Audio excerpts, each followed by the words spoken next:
बिस्मिल्लाहिर्रहमानिर्रहीम। गुमनाम हीरोज़ के मुअज़्ज़ज़ नाज़रीन व सामीन, अस्सलामु अलैकुम। डॉक्टर मोहम्मद उनीब सलीमी के साथ आप सुन रहे हैं देवता। तो आइए बढ़ते हैं कहानी की जानिब।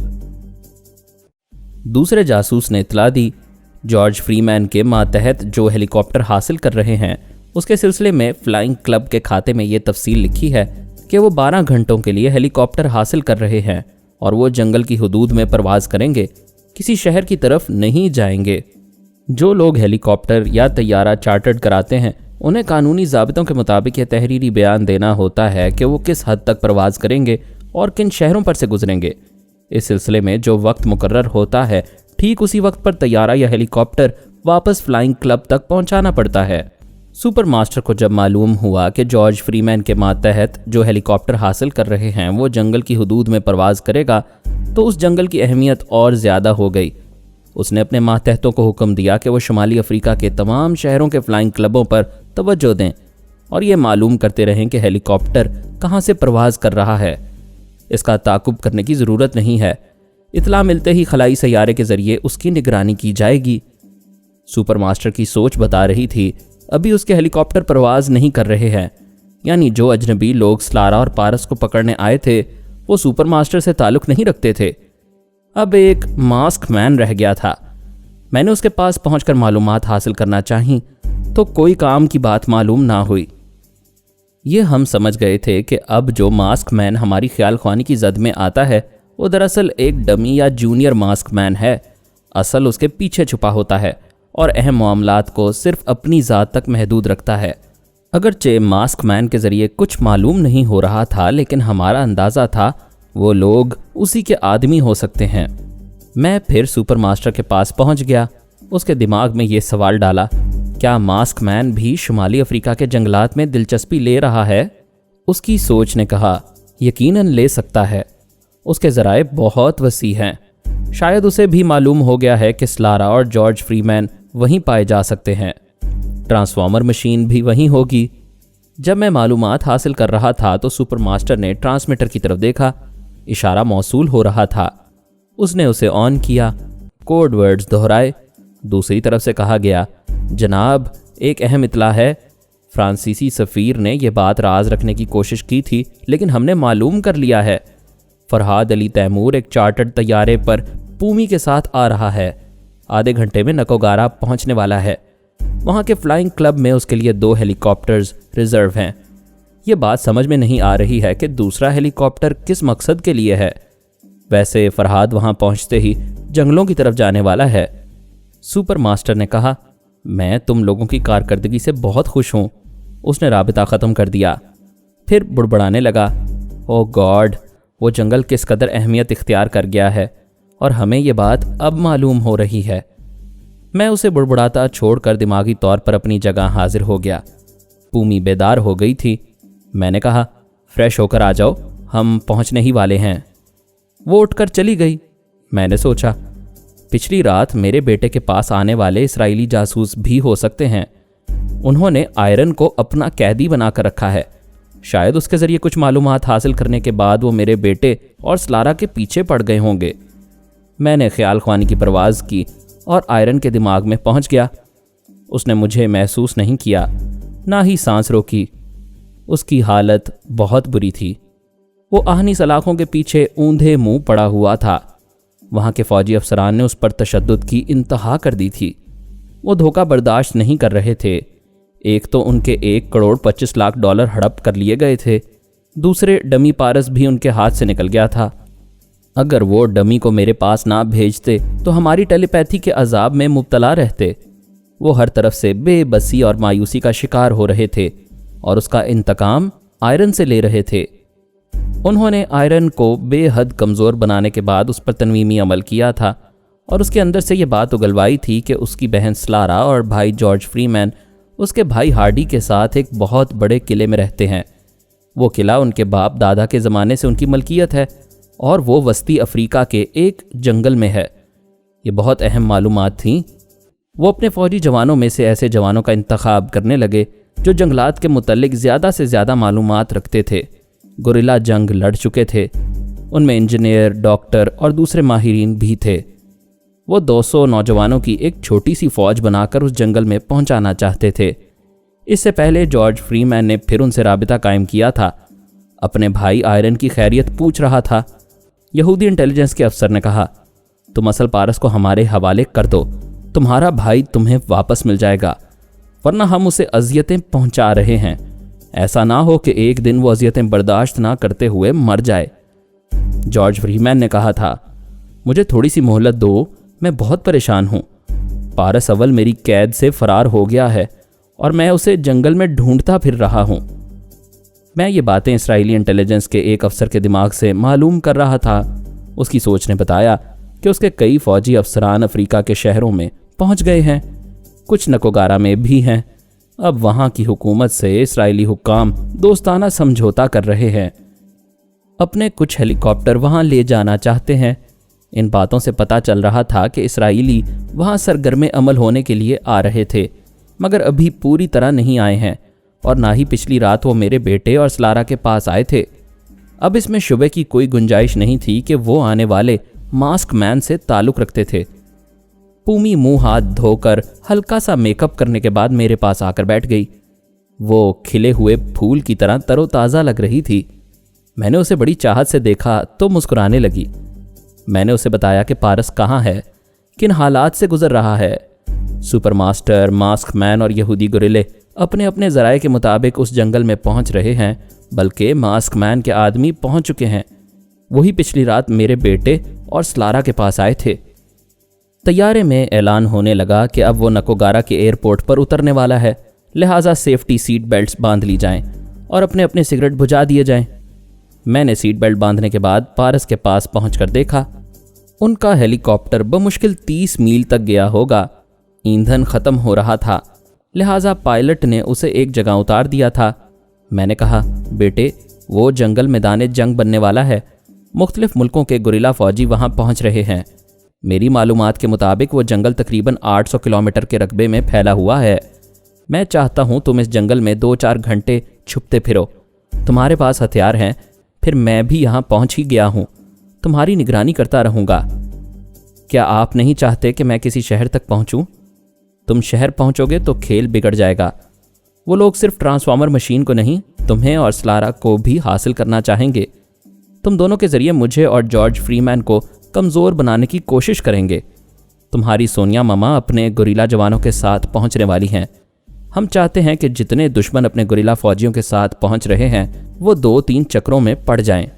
एक तरफ ट्रांसफॉर्मर मशीन, दूसरी तरफ स्लारा, तीसरी तरफ तुम और मुझ जैसे टेलीपैथी जानने वालों की भी उन्हें ज़रूरत होगी। लिहाजा हम उन्हें हर तरफ से उलझा कर रखेंगे और ख़ुद ट्रांसफॉर्मर मशीन तक पहुंचने की कोशिश करेंगे। यानी स्लारा अहम है। आप कहें तो मैं इसे हाथ से निकलने ना दूं। यही कोशिश करना। हम तुम्हारे साथ रहेंगे। प्लीज़ पापा, आप बारहा ये तसल्ली ना दें कि आप मेरे साथ रहेंगे। आप कुछ ख्याल ना करें। मैं किसी की मदद नहीं चाहता, सिर्फ मशवरे चाहता हूँ। शाबाश, हम वही करेंगे जो तुम चाहते हो। बस यहाँ से निकल जाओ, मैं फिर आऊँगा।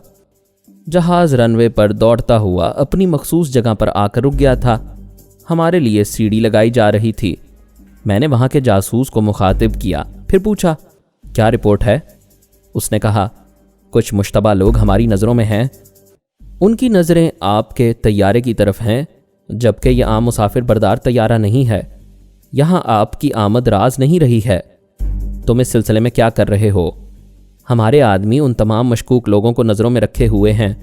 क्या आप सीधे हेलीकॉप्टर में जाएंगे? नहीं, प्रोग्राम में थोड़ी सी तब्दीली कर रहा हूँ। किसी होटल में एक कमरा रिजर्व करवाओ।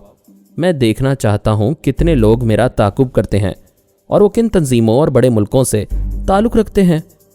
हमारा जासूस रनवे पर हमारे लिए एक कार भेजने वाला था ताकि हम उसमें बैठकर एयरपोर्ट के उस हिस्से में जाएं जहां हमारे लिए 2 हेलीकॉप्टर्स मौजूद थे। प्रोग्राम बदलने के बाद वो कार एयरपोर्ट के पार्किंग एरिया में पहुंचा दी गई। मैं पूमी के साथ तैयारे की सीढ़ी से उतर कर नीचे आया। वहां कुछ बड़े अफसरान मेरा इस्तकबाल करने के लिए मौजूद थे। पूमी ने पूछा, क्या तुम तवक्को कर रहे थे कि यहाँ के ज़िम्मेदार अफसरान तुमसे मिलने चले आएंगे? मैंने तो सोचा भी नहीं था। हम जीने से नीचे आए तो एक शख्स ने आगे बढ़कर मुसाफहा किया, अपना तारुफ करवाया। پھر ایک قطار میں کھڑے ہوئے افسران سے ہمارا تعارف کروانے لگا۔ میں ان سے مصافحہ کرتا ہوا آگے بڑھتا گیا۔ وہ مجھے یقین دلا رہے تھے کہ میں جب تک ان کے ملک میں رہوں گا وہ میرے لیے ہر طرح کی سہولیات مہیا کرتے رہیں گے۔ میں کسی بھی وقت خیال خوانی کے ذریعے ان میں سے کسی کو بھی مخاطب کر کے اپنی ضرورت پیش کر سکتا ہوں۔ میری ہر ضرورت پوری کی جائے گی۔ میری حفاظت کے لیے وہاں پولیس والے بھی موجود تھے۔ میں نے ان سے کہا، آپ تکلف نہ کریں، جتنی جلدی ہو سکے پولیس والوں کو یہاں سے ہٹا دیں۔ ایک افسر نے حیرانی سے پوچھا، یہ آپ کیا کہہ رہے ہیں؟ یہاں آپ کے بہت سے دشمن بھی ہو سکتے ہیں۔ زمین کے کسی حصے میں میرے دشمن نہیں ہیں۔ میں اپنے ساتھ فوج لے کر نہیں پھرتا۔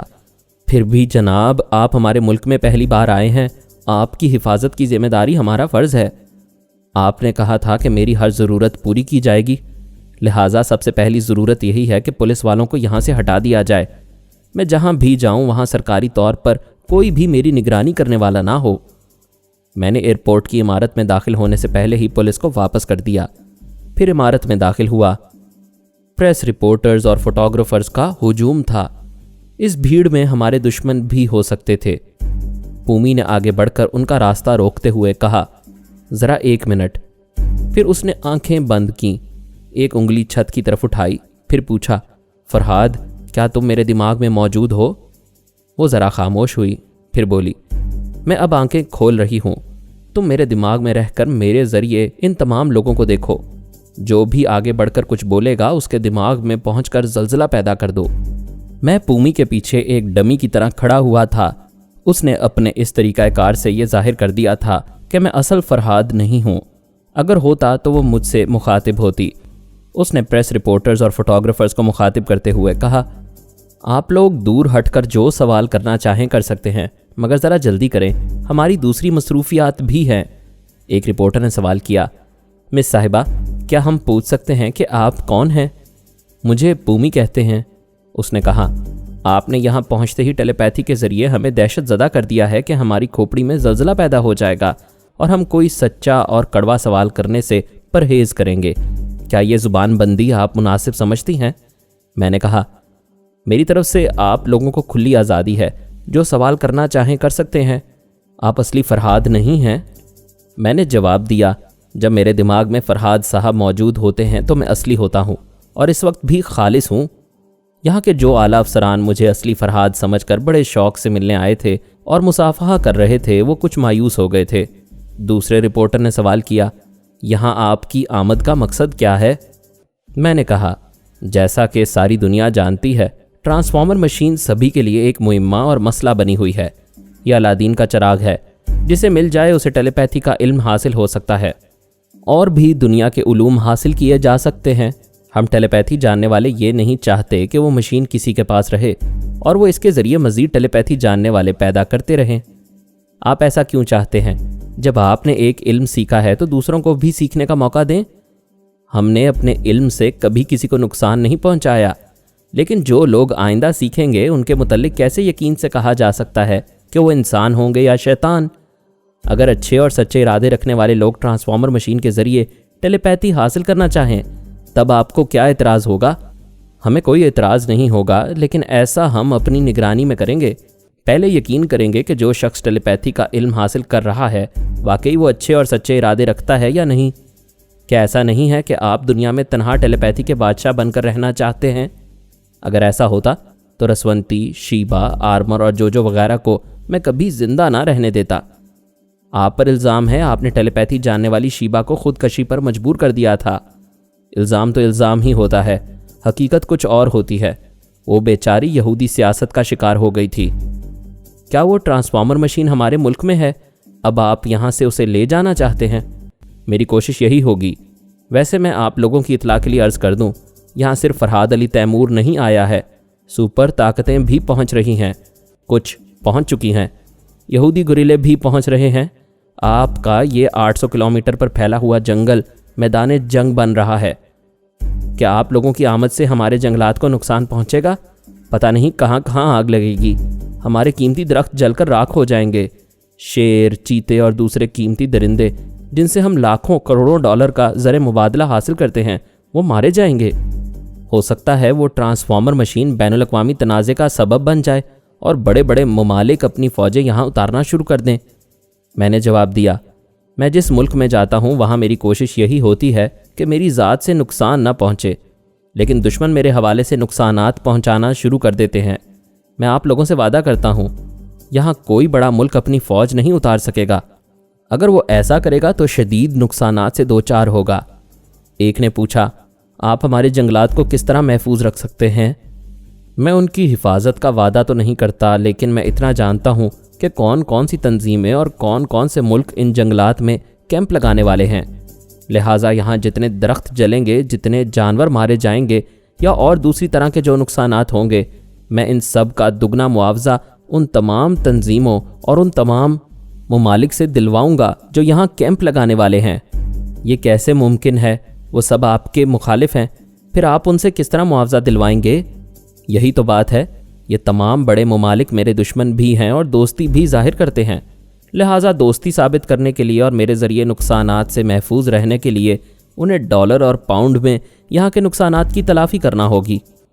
یہ بات سمجھ میں نہیں آئی، جب وہ آپ سے ڈرتے ہیں یا دوست بن کر رہتے ہیں تو پھر دشمن بن کر یہاں جنگل میں کیوں آ رہے ہیں؟ میں نے جواب دیا، ٹرانسفارمر مشین کسی کی جاگیر نہیں ہے، ہم میں سے ہر ایک کو یہ حق پہنچتا ہے کہ اسے اپنی اپنی جدوجہد سے حاصل کیا جائے۔ اگر میں اس سلسلے میں ناکام رہا اور کسی اور نے اسے حاصل کر لیا تو میں اس کے خلاف انتقامی کارروائی نہیں کروں گا۔ میری کوشش یہ ہوگی کہ میں اس سے بھی وہ مشین چھین لینے کی کوشش کروں۔ اس کوشش میں اس ملک کو کبھی نقصان نہیں پہنچاؤں گا۔ جس حد تک وہ مجھے پریشان کریں گے اسی حد تک میں انہیں پریشان کروں گا۔ مختصر یہ کہ ٹرانسفارمر مشین جس کے پاس بھی ہوگی میں اسے سکون سے نہیں رہنے دوں گا، اس مشین کو تباہ کر دوں گا تاکہ آئندہ کوئی ٹیلی پیتھی جاننے والا شیطان پیدا نہ ہو سکے۔ میرا خیال ہے میرا اتنا ہی بیان کافی ہے، اب اجازت دیجیے۔ ہم اس بھیڑ سے کترا کر جانے لگے۔ فوٹوگرافرز مختلف زاویوں سے ہماری تصویریں اتار رہے تھے۔ ایک فوٹوگرافر جیسے ہی سامنے آیا پومی ٹھٹک گئی، پھر اس نے اچانک ایک چھلانگ لگائی، فضا میں جیسے تیرتی ہوئی گئی اور اس فوٹوگرافر کے کیمرے کو کک ماری۔ وہ کیمرہ اس کے ہاتھ سے نکل کر بلندی پر گیا، پھر جب وہ نیچے آیا تو پومی نے اسے کیچ کر لیا۔ وہ فوٹوگرافر مقامی تھا، ہٹا کٹا بدماش لگتا تھا، کیمرہ ہاتھ سے نکلتے ہی بھاگنا چاہتا تھا۔ میں نے چھلانگ لگائی، اس کے قریب پہنچا مگر وہ ذرا دور نکل گیا۔ پھر میں نے چھلانگ لگا کر ایک کک رسید کی، وہ دوڑتے دوڑتے اوندھے منہ گر پڑا۔ اس نے بڑی پھرتی سے اٹھنے کی کوشش کی۔ اس وقت تک میں اس کے سر پر پہنچ چکا تھا۔ جیسے ہی اس نے سر اٹھایا میں نے ایک ٹھوکر ماری، وہ دوسری طرف الٹ کر چاروں شانے چت ہو گیا۔ پومی ایک چھلانگ لگا کر اس کے سر پر پہنچی، پھر اس کی گردن کو اپنی دونوں ٹانگوں میں پھنسا کر ہا ہپ ہپ کا نعرہ لگاتے ہوئے ایک جھٹکا دیا تو کڑاک کی آواز سنائی دی۔ اس کی گردن ایک طرف ڈھلک گئی۔ پومی نے اپنے ہاتھ میں پکڑے ہوئے کیمرے کو ایک اعلیٰ افسر کی طرف بڑھاتے ہوئے کہا، یہ کیمرہ ایک گن ہے اور اس سے ہمارا نشانہ لیا جا رہا تھا۔ ایئرپورٹ کی عمارت کے اس حصے میں ہلچل سی مچ گئی تھی۔ وہ سب پومی کو دیکھتے ہوئے ایسے دور ہٹ رہے تھے جیسے وہ کوئی خوفناک بلا ہو۔ انہوں نے فرحاد کی ٹیم میں ایک فولادی عورت پومی کا ذکر سنا تھا، پڑھا تھا، آج آنکھوں سے دیکھ رہے تھے۔ اس نے ایک ہٹے کٹے سیاہ فام کی گردن کو دو ٹانگوں میں پھنسا کر توڑ دیا تھا۔ وہ میرے پاس آئی، پھر میرے بازو میں بازو ڈال کر شانہ بشانہ چلنے لگی۔ میں نے خیال خوانی کے ذریعے اپنے جاسوس سے پوچھا، کار کہاں ہے اور کیا تم نے اسے اچھی طرح چیک کر لیا ہے؟ جناب آپ بے فکر رہیں، کار ہماری ہے، ہم نے احتیاطاً ابھی اچھی طرح چیک کیا ہے۔ وہ کار ایئرپورٹ کے برآمدے میں کھڑی ہوئی ہے، ڈرائیور بھی اپنا خاص آدمی ہے۔ ہم دونوں کار کی پچھلی سیٹ پر آ کر بیٹھ گئے۔ میں نے ڈرائیور سے پوچھا، تمہارا نام کیا ہے؟ اس نے نام بتایا۔ میں اس کے دماغ میں پہنچ کر اپنی تسلی کرنے لگا۔ وہ ایک وفادار ملازم تھا۔ کار سٹارٹ ہو کر آگے بڑھ چکی تھی اور ایک مخصوص رفتار سے ہوٹل کی طرف جا رہی تھی۔ میں نے پارس کی خبر لی، اس کے حالات معلوم کیے جو آگے چل کر بیان کروں گا۔ وہ ہیلی کاپٹر جس کا ایندھن ختم ہو چکا تھا، اس کا پائلٹ ابھی تک وہیں بیٹھا ہوا تھا۔ پارس اور سلارا اسے تنہا چھوڑ گئے تھے۔ میں نے اس کے دماغ سے اس کے فلائنگ کلب کا نام پتہ معلوم کیا، پھر اپنے اس جاسوس کو مخاطب کیا جو اسی فلائنگ کلب میں ڈیوٹی پر تھا۔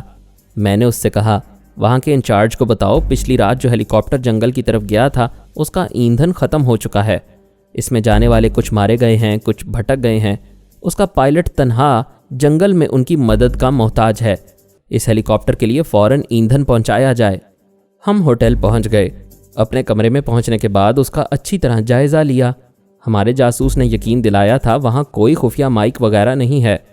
मैंने होटल में दाखिल होते ही वहाँ के मैनेजर और किचन के सुपरवाइज़र से गुफ्तगू की थी। उनके ख्यालात पढ़ रहा था ताकि हमारे खाने पीने की चीज़ में कोई ज़रा रसां दवाई ना मिलाई जाए। यही मेरा मामूल था। पूमी ने पूछा, तुमने यहाँ के पुलिस वालों को हमारी निगरानी से मना क्यों किया है? मैंने जवाब दिया, यह मुल्क बज़ाहिर आज़ाद है लेकिन सुपर मास्टर के ज़ेर असर है। उसके अपने आदमी पुलिस वालों के भेस में हमारी निगरानी पर मामूर किए जा सकते थे और हमें किसी वक्त भी ज़बरदस्त नुकसान पहुंचा सकते थे। मैंने एक अफसर के दिमाग में पहुंचकर मालूम किया कि वो स्याह फार्म जो कैमरा गन लेकर हमें हलाक करने आया था कौन है। उस अफसर की सोच ने बताया, तहकीकात के बाद पता चला है वो बज़ाहिर एक पुलिस ऑफिसर था, लेकिन दर पर्दा किसी ख़तरनाक तंजीम या किसी बड़े मुल्क का आला कार बनकर फरहाद और पूमी को हलाक करना चाहता था। मैंने उस अफसर को मुखातिब किया तो उसने चौंक कर पूछा, जनाब फरहाद साहब, क्या ये वाकई आप हैं? हाँ मैं हूँ, और इस बात की वजाहत करना चाहता हूँ कि मैंने आपके पुलिस वालों को अपने से दूर क्यों रखा था। जनाब मैं समझ गया, आप किसी पर भरोसा नहीं करते।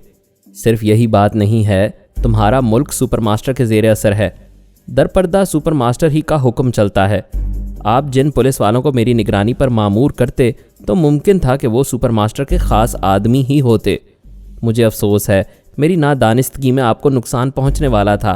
कोई बात नहीं, नादानिस्तगी में तो आप खुद को भी नुकसान पहुंचा सकते हैं, मेरी क्या बात है। इस पर शर्मिंदा नहीं होना चाहिए। जनाब एक बात पूछने की जुर्रत कर सकता हूँ? ज़रूर पूछो। आप डमी फरहाद हैं तो ख्याल ख्वानी के ज़रिए कैसे गुफ्तगू कर रहे हैं? मैंने हंसते हुए कहा, मैं वो नहीं हूँ जिसे आपने एयरपोर्ट पर देखा, जिससे मुसाफहा किया, बातें की। मैं किसी दूसरे मुल्क में हूँ। ये टेलीपैथी बहुत ही कमाल की चीज़ है। आप कहाँ रहते हैं और पलक झपकते ही कहाँ पहुँच जाते हैं। मैं मैडम पूमी से भी मुतासिर हूँ। मैंने ऐसी फौलादी औरत ज़िंदगी में पहली बार देखी है। आपकी टीम में लाजवाब लोग हैं। लोग नहीं हैं, सिर्फ औरतें हैं। जी हाँ, मैंने सुना है। क्या मैं पूछ सकता हूँ सिर्फ औरतें ही क्यों हैं? फ़ी ज़माना हम सब जुराइम और दहशत की दुनिया में सांस ले रहे हैं। यहाँ छोटे मुजरिम से लेकर सुपर पावर तक सब छोटे बड़े जुर्म करते रहते हैं और अपने आप को जुराइम की दुनिया का बेताज बादशाह कहते हैं। मैं ऐसे बेताज बादशाहों को इन्हीं औरतों के ज़रिए सीधा करता हूँ। मैंने आज तक बेशुमार नाकाबिले शिकस्त मुजरिमों को यही सबक दिया है कि हाथी चींटी से मर सकता है, इस तरह वो इन औरतों के हाथों मरते हैं। जनाब मैं आपके किसी काम आना चाहता हूँ। मुझे ज़रूरत हुई तो ज़रूर याद करूँगा। खुदा हाफिज़। मैं दिमागी तौर पर वापस आ गया। पूमी फ़ोन पर किसी से गुफ्तगू कर रही थी। मैंने उसके पास पहुंचकर सुना। दूसरी तरफ से कोई कह रहा था, मैं मिस्टर फरहाद अली तैमूर से बात करना चाहता हूँ। तुम कौन हो और किस सिलसिले में गुफ्तगू करना चाहते हो? मैं मास्क मैन का आदमी हूँ। अपने दिमाग के दरवाजे खुले रखो, मैं फरहाद को बता रही हूँ। सॉरी मैडम, तनवीमी अमल के ज़रिए मेरे दिमाग को लॉक कर दिया गया है। वो आना चाहेंगे तो मैं बेख्तियार सांस रोक लूँगा, लिहाजा फ़ोन पर गुफ्तगू करना चाहता हूँ। मैंने उसके दिमाग की तरफ छलांग लगाई तो उसने सांस रोक ली। फिर आहिस्ता आहिस्ता सांस लेते हुए कहा, मैडम पूमी, प्लीज़ फरहाद साहब को मना कर दें, वो मेरे दिमाग में ना आए। मैंने पूमी से रिसीवर लेकर कहा, हेलो, मैं फ़रहाद बोल रहा हूँ। शुक्रिया फ़रहाद, तुमने मुझसे गुफ्तगू की जहमत गवारा की। मैं मास्क मैन का पैगाम पहुँचाना चाहता हूँ। मैं सुन रहा हूँ। हमारे लोग जंगल में पहुँच रहे हैं।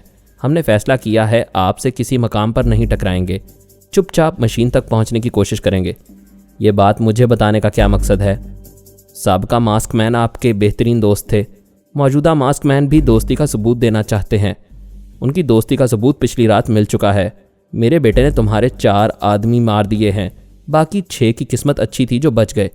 अगर मेरा बेटा इस मरहले पर कमज़ोर पड़ जाता तो तुम्हारे मौजूदा मास्क मैन ने उसे अगवा करने में कोई कसर नहीं छोड़ी थी।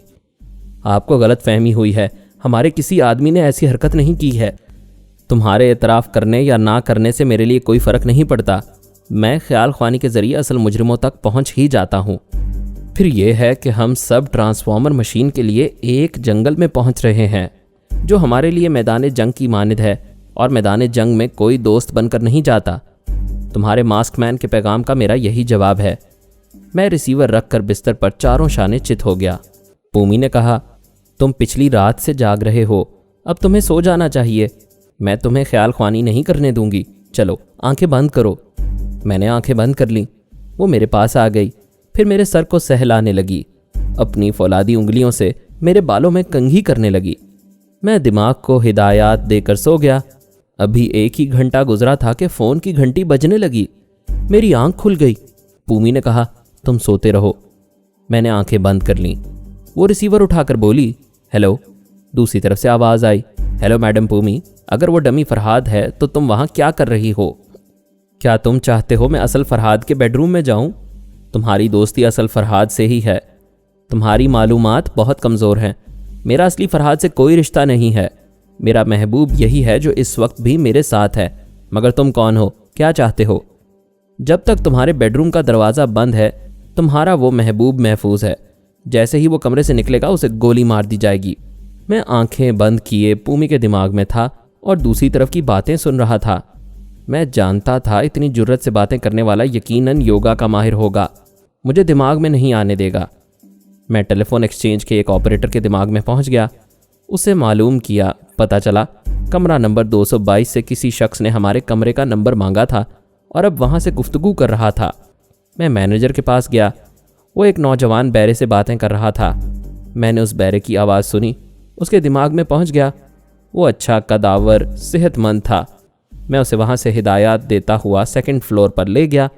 कमरा नंबर 222 पर पहुंचकर उसने मेरी मर्जी के मुताबिक दस्तक दी। अंदर से आवाज़ आई, हु इज़ देयर? बैरे ने कहा, सर मैं होटल का मैनेजर हूँ, आपके लिए मैसेज लाया हूँ। थोड़ी देर बाद दरवाज़ा ज़रा सा खुला। उसी वक्त बैरे ने एक ज़ोर की लात मारी। दरवाज़ा खोलने वाला लुढ़खड़ाकर पीछे गया।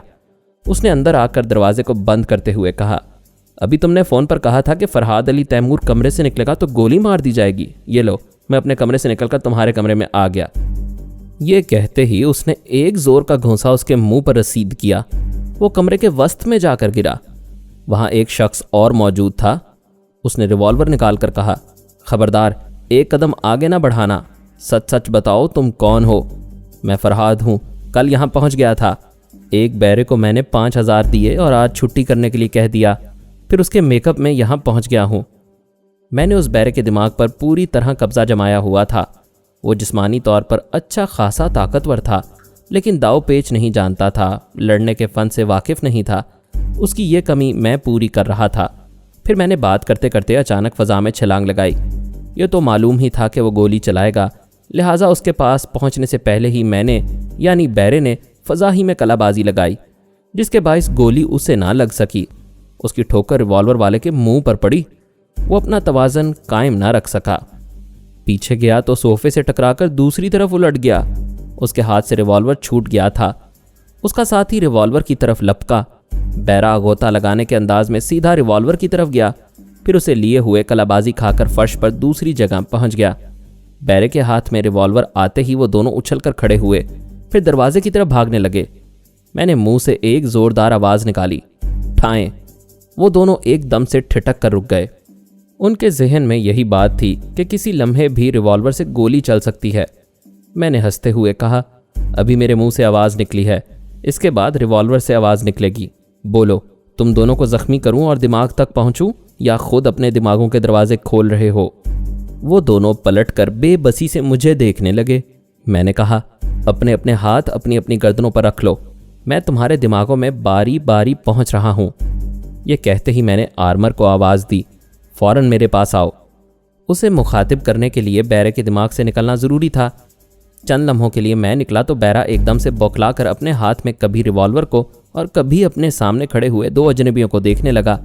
इससे पहले कि वो कोई हमाकत करता, मैंने फिर उसके दिमाग पर कब्जा जमा लिया। आर्मर मेरे दिमाग में आ गया था।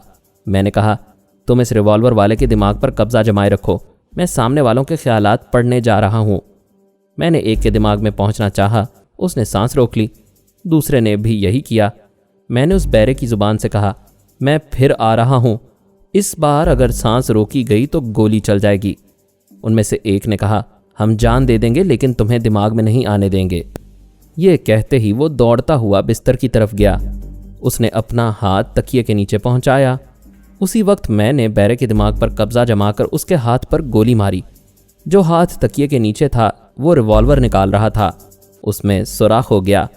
ادھر جو دوسرا شخص کھڑا ہوا تھا اس نے یک بارگی چھلانگ لگا کر بیرے کو ایک فلائنگ کک ماری۔ بیرا لڑکھڑاتا ہوا پیچھے گیا اور دیوار سے ٹکرا گیا۔ میں نے اسے سنبھالا، پھر دوسرے شخص کی ٹانگ پر گولی مار دی۔ وہ اچھل کر فرش پر گر پڑا۔ اس دوران آرمر نے دانش مندی کا ثبوت دیا۔ میرے یہاں مصروف ہوتے ہی وہ اس شخص کے دماغ میں پہنچ گیا جو تکیے کے نیچے سے ریوالور نکال رہا تھا۔ مزید اقساط سننے کے لیے ہمارے چینل کا سبسکرائبر بنیں اور ساتھ ہی بیل آئیکن کو کلک کریں تاکہ آپ کو ہر آنے والی نئی ویڈیو کی نوٹیفیکیشن ملتی رہے۔ ہماری ویڈیوز کو لائک اور شیئر کریں اور ہمیں اپنی دعاؤں میں یاد رکھیے گا۔ ISI اور پاک آرمی زندہ باد، پاکستان پائندہ باد۔ ہم پھر ملیں گے انشاءاللہ ایک نئی قسط کے ساتھ۔ تب تک کے لیے اللہ حافظ۔